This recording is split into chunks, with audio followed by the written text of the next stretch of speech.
কম ছিল 28 days okay 28 days তুমি যখন শুটিং করলে তোমার আম্মু তোমার সাথে ছিল এরপর তো বাসায় ব্যাক করলে হ্যাঁ এরপর বলো এরপরে একদমই পড়াশোনা বাসার মধ্যে লকড মানে বাসায় ঢোকার সময় মারটার খাও না না না তারাই তো আসলে আমাদেরকে নিয়ে যায় মানে তারাই আসলে যখন আচ্ছা করে ফেলছোই রাখতেই তো পারলাম না তোমাকে ধরে ঠিক আছে এখন বাদ দাও যেটা করছো শখ পূরণ হয়ে গেছে এখন বাসায় চলো মা ওকে সো ব্যাপারটা এটা ছিল আচ্ছা আচ্ছা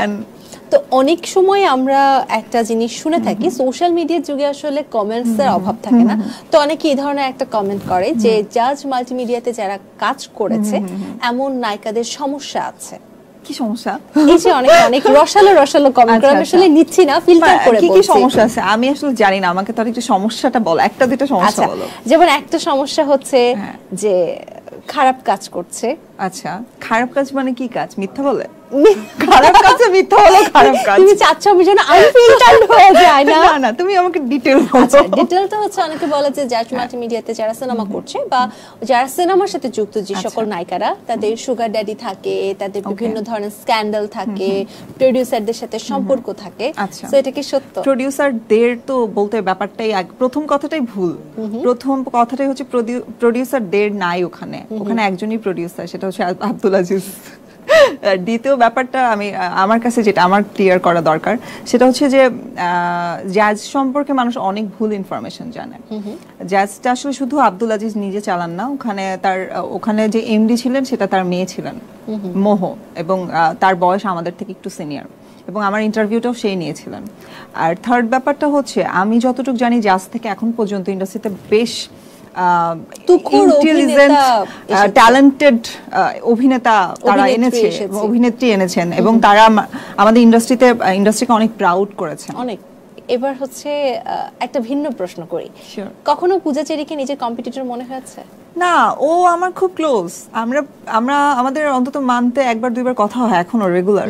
এবং ও তো আমার পরে এসেছে এবং আমার সিনেমাটা আমি যেই সিনেমাটা করার কথা ছিল পোড়ামন 2 রাফির সাথে সেটা ও করেছে এবং আমার পূজা চেরিকেও কখনো যদি এখানে আসে জিজ্ঞেস করে দেখবেন ও যখন রিহার্সাল করছিল পোড়ামন 2 এর জন্য তখন আমি ওই রিহার্সালে ছিলাম আমারও রিহার্সাল হয়েছে বাট সেই সময় আমি আসলে দ্বিধাদ্বন্দ্বে ছিলাম যে আমার ফ্যামিলি আসলে কাজটা করতে দিবে কিনা এন্ড আমি ইনশিওর করি যে আমি আসলে করব না তখনই এটা ফাইনাল হয়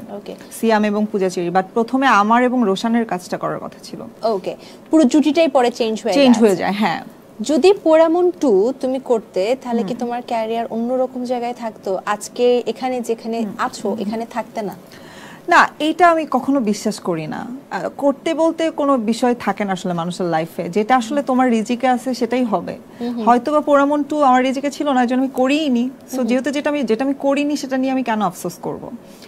এবং আমি তো আমার নিজের ইচ্ছাই সিদ্ধান্তটা নিয়েছি সো ওটা নিয়ে আমার কোনো আফসোস নেই এবং যে করেছেন তার জন্য আমি অনেক খুশি কারণ আমার কাছে মনে হয় যে পোড়ামন 2 পূজা যেভাবে অ্যাক্টিং করেছেন ওই সময়টাতে আমি যে বিচ্ছিরি অ্যাক্টিং করতাম সেটাও হয়তো আমি করলে জঘন্য হতো ব্যাপারটা বরং ওই সিনেমাটার জন্য কষ্ট লাগতো আমার আচ্ছা তার আমার মনে হয় বেটার হয়েছে যেটা হয়েছে ফারহান খান একটা সময় বিচ্ছিরি অ্যাক্টিং আমি এটা বলবো কারণ আমি আসলে যেটা পারি না সেটা বলতে আমার কোনো প্রবলেম নেই আমি আসলেই খুব বাজে অ্যাক্টিং করি এখনো I am trying my best আমি চেষ্টা করি প্রতিদিন বাট খুব ভালো অ্যাক্টিং করি না আমি এখনো আর পূজা চেরি খুবই ভালো অ্যাক্ট্রেস এই চেষ্টা করতে করতে অনেক ভালো একটা সময় শিখে যাবা এমনিও এখন অনেক ভালো অ্যাক্টিং করছো এবার একটু কাজের প্রসঙ্গে আবারও চলে আসি নাটক বলো বা সিনেমা বলো বিনোদনে এই জগতে আসলে বিনোদন দেওয়ার জন্যই তো আমরা আসি কিন্তু এখানে কি এই হাসি তামাশার পাশাপাশি দায়িত্ববোধের কোনো জায়গা আছে বা আদৌ তোমরা দায়িত্বশীল দায়িত্ববোধের জায়গা তো অবশ্যই থাকে আচ্ছা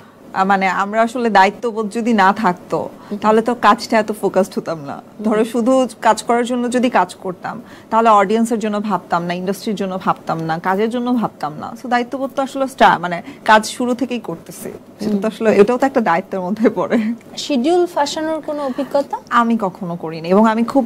টাইম মেইনটেইন করি এটা আমার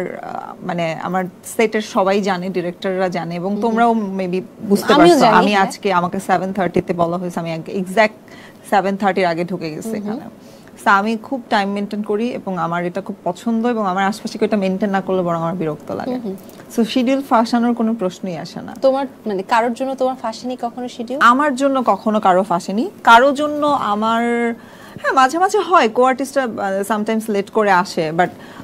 অনেকের তো আসলে অনেক ধরনের ঝামেলায় পড়ে যায়, ইস্যুস থাকে, ইটস থাকে ওকে। না যে সিগনেচার অমুক মানুষটা থাকলে লেট করবে, এমন কেউ আছে সেটা? না না, এটা আমি এখনো পর্যন্ত ওরকম কাউকে ফেস করি নাই বা হয় নাই আমার সাথে। ওকে, আজকে কি শিখেছো গাড়িতে? হ্যাঁ গাড়িতে। তুমি কি আমাকে এখন জিজ্ঞেস করবে গাড়িটা কে কিনে দিছে? হ্যাঁ, বিকজ মানে আমি এটা শুনেছি যে জাজে কাজ করলে আজিজ ভাই গাড়ি কিনে দেয়। আচ্ছা, ফর ইউর কাইন্ড ইনফরমেশন, যে আমার জাজে যখন কাজ করেছি তখন আমার কোনো গাড়ি ছিল না। গাড়ি মানে আমার